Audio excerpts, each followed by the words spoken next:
खालिस्तानी गुरपतवंत सिंह पन्नू को की हत्या की साजिश को लेकर अमेरिका ने भारत को घेरने की कोशिश की तो अब रूस अमेरिका को खरी खोटी सुना रहा है। रूस ने अमेरिका की निंदा की है, कहा है कि वो भारत पर झूठे आरोप लगा रहा है। धार्मिक आज़ादी को लेकर आरोप असम्मानजनक हैं, ऐसा रूस का कहना है और अमेरिका उसके निशाने पर है। यह भी कहा कि अमेरिका भारत के चुनावों को प्रभावित करना चाहता है और अमेरिका की मंशा भारत के आंतरिक मामलों में दखल की है। रूस को यह सब अचानक क्यों कहना पड़ा, क्या उसकी इसके पीछे सियासत है, ये बता रहे हमारे सहयोगी उमाशंकर सिंह। रूस ने अमेरिका पर दो मामलों को लेकर निशाना साधा है। दोनों मामलों के संबंध भारत से हैं। रूस की विदेश मंत्रालय की प्रवक्ता मारिया ज़खारोवा ने कहा है कि गुरपतवंत सिंह पन्नून की कथित हत्या की साजिश के मामले में अमेरिका ने बिना सबूत भारत पर आरोप लगाए हैं। उन्होंने कहा है कि हमारे पास मौजूद जानकारी के मुताबिक वॉशिंगटन ने अभी तक पन्नून की हत्या की साजिश में किसी भारतीय या भारत का हाथ होने का कोई विश्वसनीय सबूत नहीं दिया है। बिना सबूत इस बारे में अटकलबाजी को स्वीकार नहीं किया जा सकता।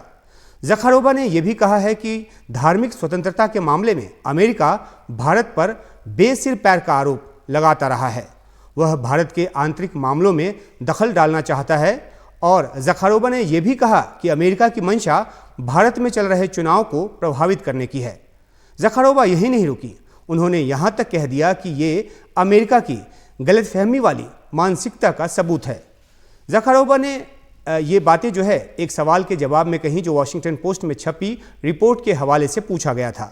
ज़खारोवा ने कहा कि वॉशिंगटन पोस्ट में जिस तरह से भारत के संदर्भ में दमनकारी शासन जैसे शब्द का इस्तेमाल किया गया है, उसे वॉशिंगटन पोस्ट को चाहिए कि अमेरिका के संदर्भ में इस्तेमाल करे। अमेरिका ने खालिस्तानी अलगाववादी नेता पन्नून की हत्या की साजिश के पीछे भारतीय एजेंट के हाथ होने का आरोप लगाया है। भारत इस आरोप को सिरे से खारिज कर चुका है। भारत साफ कर चुका है कि भारत सरकार की नीति इस तरह की नहीं रही है।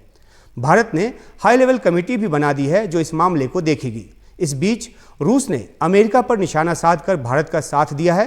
दरअसल अमेरिका 2023 में एक खुफिया रिपोर्ट लेकर आया था जिसमें रूस पर यह आरोप लगाया गया था कि वह करीब 100 देशों की लोकतांत्रिक व्यवस्था में दखल देने की कोशिश कर रहा है, उसे प्रभावित करने की कोशिश कर रहा है और इसमें 2020 का अमेरिकी राष्ट्रपति चुनाव शामिल है। रूस ने एक तरह से अमेरिका के उस आरोप का बदला भी लिया है और उसे ये कहकर संबोधित किया है कि वो अलग अलग देशों के साथ साथ भारत की लोकतांत्रिक व्यवस्था में भी दखलंदाजी कर रहा है।